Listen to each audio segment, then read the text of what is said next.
capítulo 6, verso 20 al 22. Lucas capítulo 6, versículo 20, verso 22. Nuestro tema esta mañana es quiénes son los verdaderos bienaventurados. ¿Quiénes son los verdaderos bienaventurados? Y en esta porción de la palabra, Jesús nos enseña sobre los peligros del mundo material, hermanos. El rico toma la decisión de buscar de Dios y encontrarse con el mismo Dios, porque hay salvación para ellos. Porque hay gente pobre, que es bien pobre, pero que es muy orgullosa. ¿Podrá entrar al reino de Dios esa persona? Porque hay gente rica que tiene más condescendiente, que no tiene orgullo, que busca de Dios, que cree en Dios, que confía en Dios. Entonces, aclarando este tema, cuando habla de los pobres del espíritu, no está hablando de la pobreza material, sino está hablando de pobres del espíritu, de justicia, de buscar, que necesitamos de Dios. Amén, hermanos. Amén. Entonces, ¿quiénes son los pobres a los que se refiere el Señor? Dos cosas en esta mañana, dos pasos importantes que te quiero hablar, hermano. La persona que realmente reconoce su pobreza espiritual da dos pasos esenciales. Número uno, aparta su atención primordial de las cosas del mundo, sabiendo que ellas no le pueden enriquecer espiritualmente.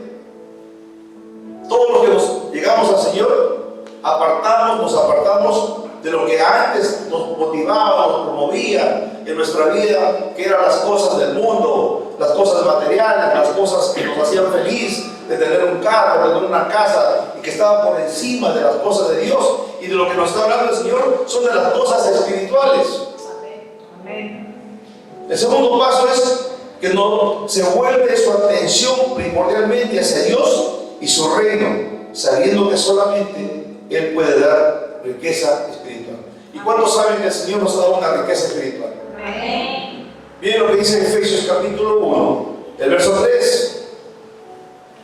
Efesios capítulo 1, verso 3. Bendito sea el Dios y Padre de nuestro Señor Jesucristo, que nos bendiga con todas las bendiciones espirituales en los lugares celestiales en Cristo.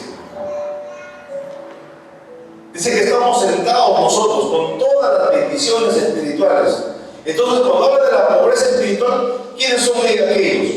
Son aquellos que reconocen que no tienen absolutamente nada cómo presentarse delante de Dios para alcanzar salvación, perdón de pecados. ¿Qué teníamos nosotros para justificarnos delante de Dios? ¿Qué teníamos para nosotros ofrecerle al Señor? ¿Qué holocausto podíamos ofrecer? ¿Qué cosas podríamos ofrecerle a Dios? No teníamos nada, ninguna obra. No podíamos pagar esa tremenda factura tan grande que el Señor pagó en la cruz del Calvario. Ese sacrificio vivo que hizo para que nosotros seamos redimidos y que usted recibe de pura gracia, favor y misericordia. Y miren lo que nos dice en esta mañana Miqueas capítulo 6, del versículo 6 y 8. Miqueas capítulo 6, 6 y 8. ¿Con qué me presentaré ante Jehová y adoraré al Dios Altísimo? ¿Me presentaré ante Él con holocaustos, con becerros de un año? ¿Se agradará Jehová de millares de carneros o 10,000 arroyos de aceite? Daré mi primogénito por mi rebelión, el fruto de mis entrañas por el pecado de mi alma. Y quiero que notes el versículo 8, hermanos. Quiero que lo resalte en su Biblia, o al que está anotando en esta mañana. ¿Qué es lo que dice, hermanos? Oh hombre, lo dice. Él te ha declarado lo que es bueno. ¿Y qué pide? Que parece lo que pide a cada uno de nosotros. Te pide a ti, te pide a ti, te pide a mí. ¿Qué cosa quiere que nosotros hagamos? Que solamente hacer justicia y amar misericordia y humillarte ante Dios. Justicia. La justicia de la cual nosotros nos justificamos ante Dios. Nosotros nos justificamos ante Dios. Usted recibió el perdón de pecado, usted es salvo. Usted camina en oración, en alabanza, en ayuno. Pero solamente usted, pero no hace justicia con los demás.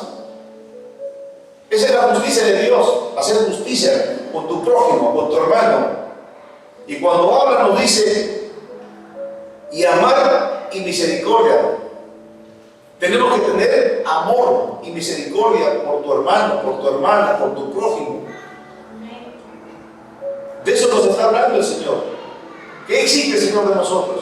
Que seamos bondadosos, compasivos, misericordiosos, que seamos justos. Pero algo más añade el Señor, que te humilles ante tu Dios. Y humillarse es reconocer tu condición espiritual, tu necesidad de Dios, rendirte al Señor, humillarte en la presencia de Dios. Que Él sea el que conduzca tus caminos por donde tú vayas, reconocerlo en todos tus caminos, porque sus caminos del Señor son justos, sus caminos son verdaderos, sus caminos son santos. Él quiere que tú te humilles, Él quiere que tú le reconozcas cuánta necesidad tienes de Él. Por eso les decía, no teníamos nada como justificarnos, pero es con pura gracia, con pura misericordia. Y nos habla de la justicia, porque es la justicia de Dios. Y son aquellos que entienden que no pueden comprar el favor de Dios, que no hay nada que puedan hacer que los haga merecedores de la salvación. Hay algunos que quieren comprar la salvación. Hay algunos que todavía en la iglesia dicen que hay purgatorio. Compran todavía como una misa. Y cuán equivocados están los hermanos, cuán equivocados aquellos que llevan esas herejías. Por eso hay tanta hipocresía, tanta mentira, por eso hay tanta falsedad. La religiosidad, hermanos, los ha envuelto y no hay un encuentro genuino con el Dios verdadero, el Dios que quiere cambiar y transformar los corazones.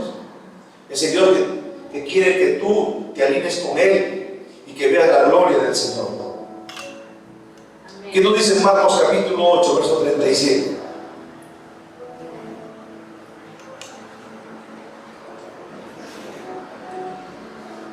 ¿O qué recompensa dará el hombre por su alma? ¿Qué recompensa? Y ahí en ese mismo pasaje, un versículo antes, dice: ¿de qué sirve que el hombre ganara el mundo si pierde su alma? ¿De qué sirve que usted gane el mundo entero si pierde su alma? Y no está mal que usted pueda lograr cosas, no está mal, porque el Señor quiere bendecirnos. En 3 de Juan capítulo 2 nos habla, dice que el Señor quiere bendecirnos con todas las bendiciones.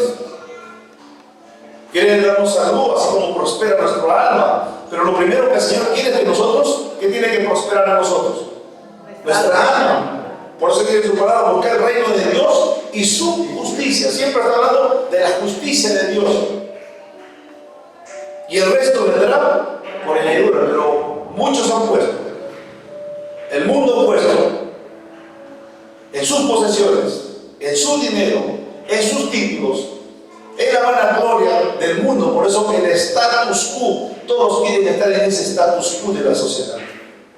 Pero lo que está hablando el Señor no está hablando de ese status quo materialista, sino está hablando del reino de Dios, que es el ámbito espiritual al cual nosotros tenemos que acercarnos, de crecer espiritualmente, de poder ser un canal de luz en medio de una oscuridad de tinieblas, que el mundo está así. De eso nos está hablando el Señor, de las bienaventuranzas del pobre de espíritu. Y son aquellos que al reconocer su pobreza espiritual buscan la misericordia, la gracia de Dios. Y encontramos en Lucas capítulo 18, versículo 13, y usted conoce esta porción de la parábola del fariseo y del publicano.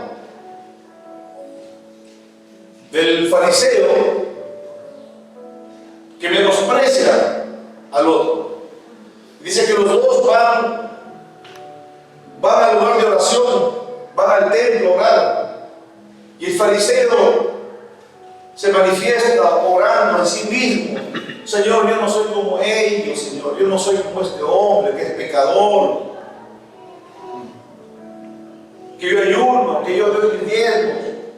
Se da cuenta de su propia justicia. Está hablando de su propia justicia. A los que tienen hambre de justicia, el que serán saciados con vida abundante. ¿Qué dice Gálatas? Capítulo 5, 22, 23. Vamos a recibir de parte de Dios el amor, el gozo, paz, paciencia, benignidad, bondad, fe, mansedumbre, templanza. ¿Lo creen, hermanos? Amén. Porque son frutos del Espíritu, porque usted está caminando en el Espíritu, y todo lo que caminamos en el Espíritu vamos a recibir de parte de Dios las bendiciones espirituales, por lo cual usted y yo estamos sentados con todas las bendiciones espirituales que dice en su palabra. Entonces, cuando uno tiene amor, va a tener usted gozo, paz, alegría, contentamiento, gozo.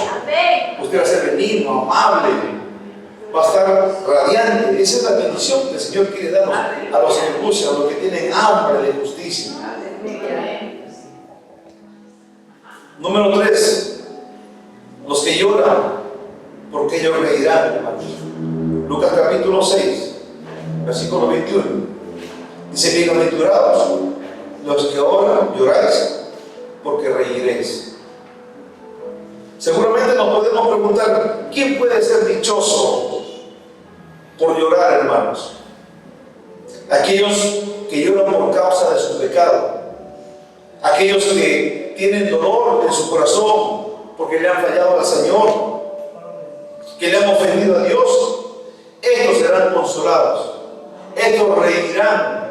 Por eso dice la palabra del Señor que por la noche vendrá el llanto, pero al día siguiente vendrá el gozo del Señor. En la noche vendrá y va a decir: Señor, perdóname porque te fallé. Son aquellos que rinden su corazón, son aquellos que reconocen su condición, son aquellos que dicen: te he fallado, Señor, pero de corazón, y se apartan luego del pecado. Porque algunos reciben bendición, están arrepentidos, te llaman: pastor, ore por mí, mire esta situación que estoy viviendo, y oramos, intercedemos: Señor, ten misericordia. Y el Señor tiene tanta misericordia porque dice que lento es para la ira y grande es su misericordia, que no nos paga conforme a nuestras iniquidades, conforme a nuestros pecados. ¿Cuánta es la misericordia? Dice que es lento para la ira, pero grande es su misericordia, y que cada mañana nos renueva su misericordia. Pero ¿qué quiere de nuestro corazón? ¿Qué quiere del Señor de nosotros? Que reconozcas cuando llores en la presencia. ¿Cuántas veces nos hemos clamado al Señor: perdóname, hice esto, no debía haber hecho, Padre, te he fallado? Esos son los que van a reír. Hoy vendrá el llanto, pero mañana vendrá la alegría, vendrá el gozo, vendrá lo que tú esperas, lo que el Señor tiene para ti como propósito. Porque todos tenemos un propósito, y todos tenemos promesas grandes de parte del Señor. Por eso hay personas en el mundo que en lugar de llorar sus pecados, se jactan de ellos y se burlan de la justicia de Dios. Así estábamos nosotros, nos jactábamos. Yo era uno de ellos, cuando me jactaba de mi condición, del macho alfa. Me consideraba ese macho alfa, y lo decía: mira, sí, que esto, que la fulana, que fulano.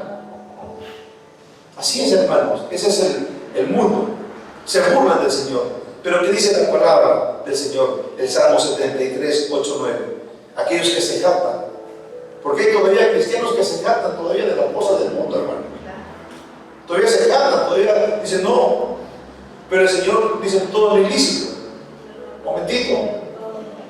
Dice: todo me es lícito, pero no todo me conviene. Todo me es lícito, pero no todo me edifica. Dos cosas: no te conviene y no te edifica. Te conviene ir a un concierto donde antes tú se mueve, tú sabes lo que se mueve en ese concierto: borrachera, trago, drogas. Y los que cantan son del mundo, están pactados llevan sus grupos, sus hechiceros para que alcancen fama. Y todo eso usted va a derramar, se llama transferencia de espíritus. Y hay cristianos que todavía van a esos conciertos. Hay cristianos que todavía le meten sus cervecitas, le meten trago, todavía hacen cosas del mundo. Por eso el crecimiento espiritual es abandonar las cosas del mundo. El que quiera ser amigo del mundo, dice, se vuelve enemigo de Dios. Por eso necesitamos entrar en ese orden divino de lo que nos está hablando la porción de la palabra. No nos está hablando de las cosas materiales, porque nos enseña los peligros del mundo material. Si bien es cierto, el Señor quiere bendecirnos porque está en su palabra. Por supuesto que sí, que quiere bendecirnos como hijos de Dios. Que tengas un buen empleo, que tengas un buen recurso, pero que en primer lugar, por encima de las cosas, lo pongas a Él en primer lugar. Amén. Eso quiere Dios. Por encima de tu casa, de tu esposa, de tus hijos, por encima de lo que... Ese es uno que camina en el Espíritu. Porque hay cristianos que caminan en la carne todavía, en su carne. Porque los que caminan en la carne cosechan para su propia carne. ¿Qué cosechan? Maldición y muerte. Pero que caminan en el Espíritu, ¿qué vamos a hacer? Vamos a cosechar en el Espíritu crecimiento, bendición, satisfacción, paz, gozo, alegría, benignidad, bendiciones que tienes el Señor. Salud y todo lo que nos dice en su palabra. Por eso Josué 1.8, ¿qué dice Josué 1.8? Que nuestra boca nunca se aparte de este libro de la ley, para que guardes y hagas todo lo que está escrito en él. Entonces dice, harás prosperar tus caminos. Y dice, y todo te va a ir. Dice, y todo, o solamente una partecita. Y todo te va a ir bien. ¿Cuánto lo creen, hermano? ¿Cuánto creen en su palabra? Vamos a prosperar. Pero tenemos que ser obedientes a su palabra, permanecer, morar en Él. Por eso dice que el que habita el abrigo del Altísimo morará bajo la sombra del Omnipotente. Vas a estar bajo esa protección divina del cielo. Cuando vengan los peligros, cuando vengan las cosas, las circunstancias, cuando quieran robarte, cuando quieran tomar tu cuerpo, los espíritus inmundos quieran, Él te va a proteger, te va a cuidar, te va a bendecir. Pero ¿qué tenemos que hacer? Permanecer. Y permanecer es morar en el Señor. ¿Qué dice Juan 15:7? En esa porción de Juan habla de la vida. Nosotros tenemos que echar raíces, hermano. Nosotros, los de Cristo. Si alguno está en Cristo, dice, nueva criatura es. Las cosas viejas pasaron y todas son hechas nuevas. Si alguno está en Cristo, ¿qué tenemos que hacer? Echar raíces en dónde? En la vida que es Cristo, porque nosotros somos los pámpanos. Y Juan 15:7 dice, si permaneces en mí, dice el Señor, y mis palabras, ¿qué dice amigo? Permanecen en vosotros, ¿qué dice? Pedid todo lo que queréis, y será hecho. Pero ¿qué tenemos que hacer? Vivir en el Espíritu, no podemos vivir en la carne, no podemos estar codiciando las cosas del mundo, codiciando de los demás. Y miren lo que nos dice el Salmo 73, aquellos que se burlan de Dios, aquellos que se jactan. Salmo 73, verso 8 y 9. Se mofa y hablan con maldad de hacer violencia. Hablan como con altanería. Ponen su boca contra el cielo y su lengua pasea en la tierra. Contra Dios mismo.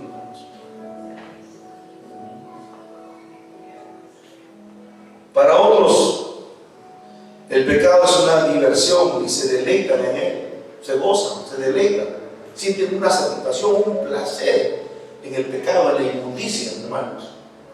Proverbios capítulo 10, verso 23. El hacer maldad es como una diversión al insensato, mas la sabiduría recrea al hombre de entendimiento. La sabiduría de Dios. Número 4. Los que son vituperados, desechados por causa del reino de Dios. Lucas 6:22, como me he leído, bienaventurados se ven cuando los hombres os aborrezcan y cuando os aparten de sí y os vituperen y desechen vuestro nombre como malo por causa del Hijo del Hombre.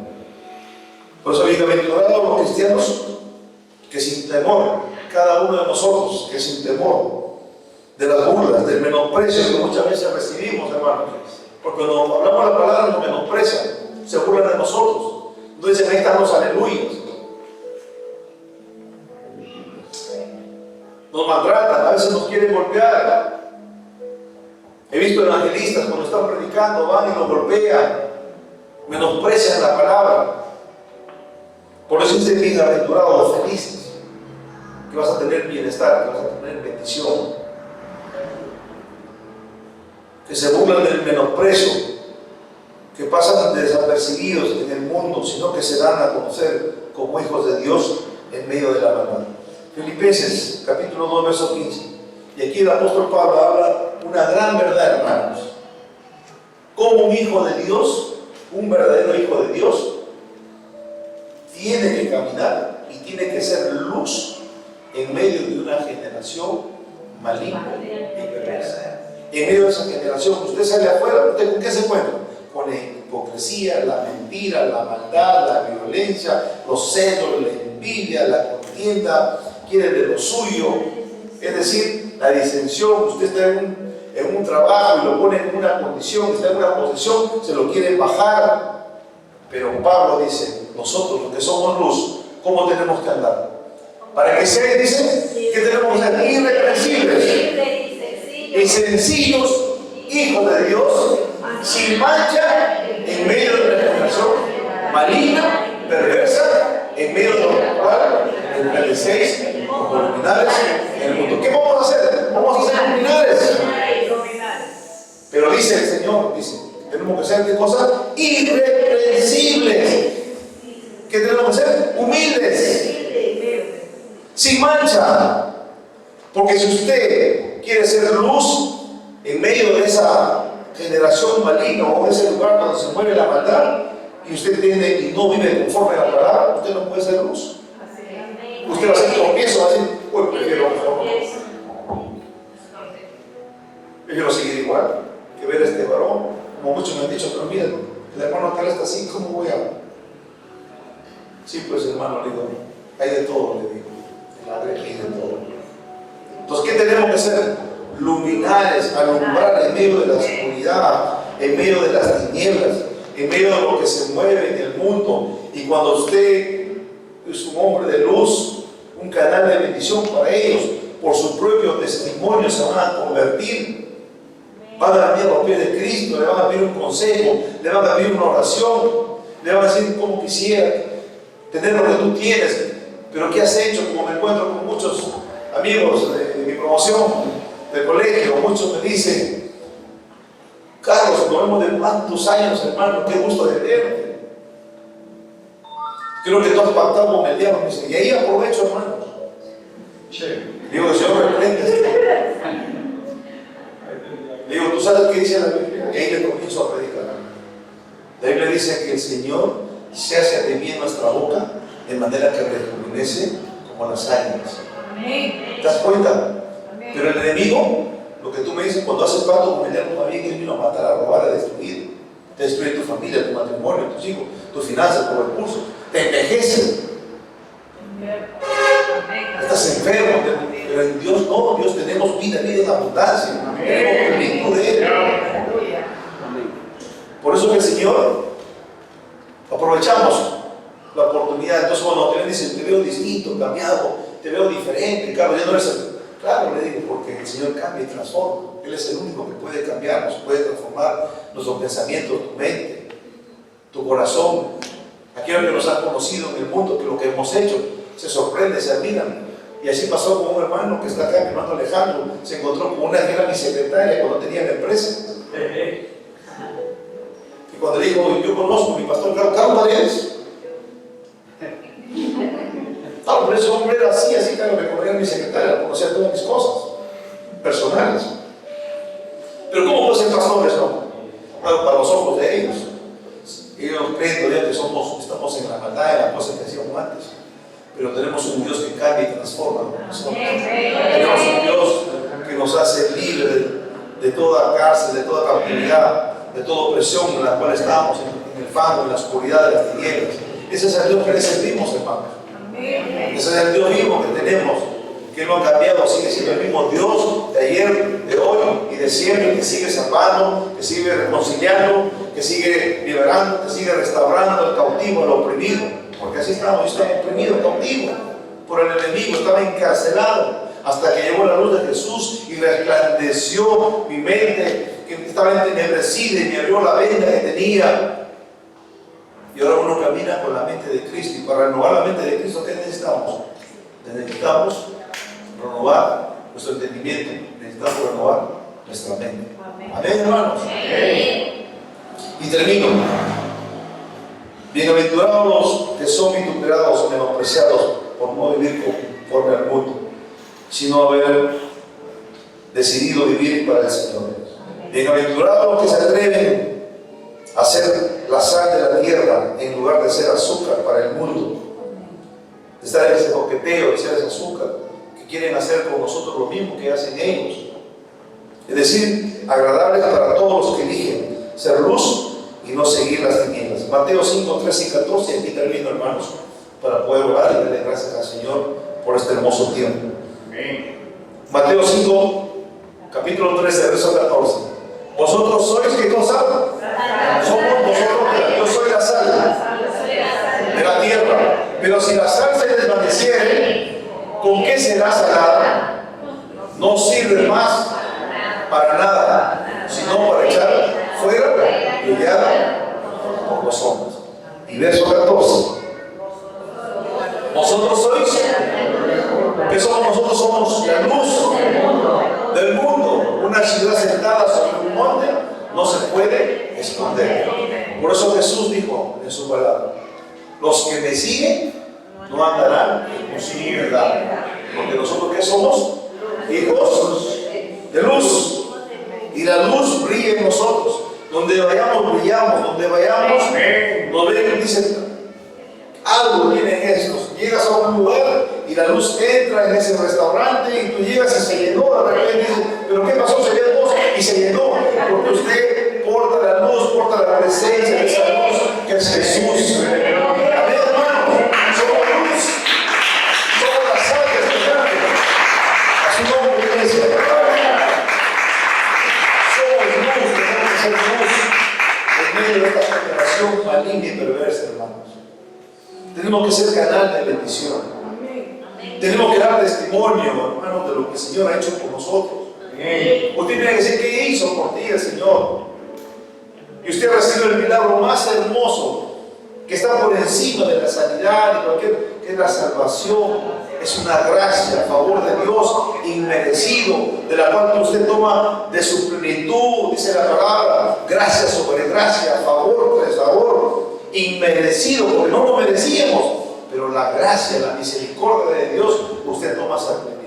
Y la plenitud que Dios toma usted es la llenura, la cual, a pesar de las circunstancias, a pesar de las dificultades, a pesar de las situaciones, de la vicisitud que usted esté pasando, usted está pleno porque está lleno de la presencia de Dios. A su nombre, iglesia. Por eso dice que el Dios invisible se hizo visible, que Dios es el primogénito de toda la creación.